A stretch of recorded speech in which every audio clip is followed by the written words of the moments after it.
კოცნით გადადებადი ინფექციები.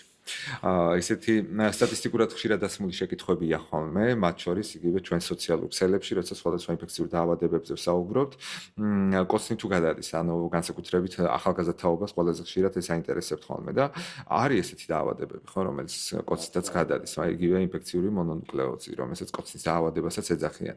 აი ამ საკითხსაც რო ვისაუბროთ, კოცნა რამდენად არის კავშირში ასეთი ტიპის ინფექციურ დაავადებებთან. კოცნით რა თქმა უნდა შესაძლებელია STI გადავიდეს. აქ უპირატესად თუ სტატისტიკურად რისკის ფაქტორის კუთხით ვისაუბრებთ, უპირატესად უფრო მეტად არის ვირუსული ინფექციების გადადების მაღალი პრევალენსი.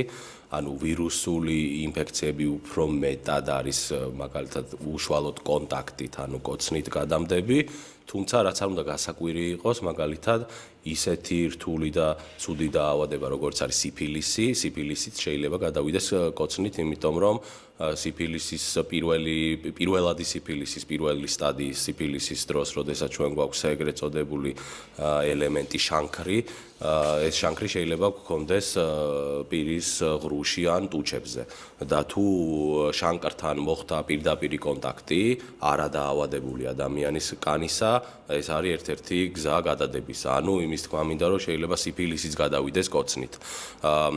ჰერპეს ვირუსი, პაპილომა ვირუსი, ვთქვით, მონონუკლეოზი, ასევე სხვა ნებისმიერი ეხლა ჰაერწვეთოვანი ინფექცია, თუმცა არის ისეთი ჰაერწვეთოვანი ინფექციები, რომელიც ასევე შედის STI-ში, ანუ სქესობრივი გზით გადამდებ ინფექციებში. ანუ ეს, რა თქმა უნდა, კოცნით გადამდები არის სქესობრივი გზით გადამდები ინფექციები, მათ შორის ბაქტერიულიც, სიფილისიც, რაც არ უნდა გასაკვირი იყოს, გონორეაც, მაგალითად არსებობს გონოკოკური ინფექცია, თვალის გონოკოკური ინფექცია, როდესაც ლორწოვანი არის დაზიანებული და შესაძლებელია მოხდეს პირობითად კოცნა თვალთან და მეორე ადამიანის ლორწოვანზე გადავიდეს და დაინფიცირდეს.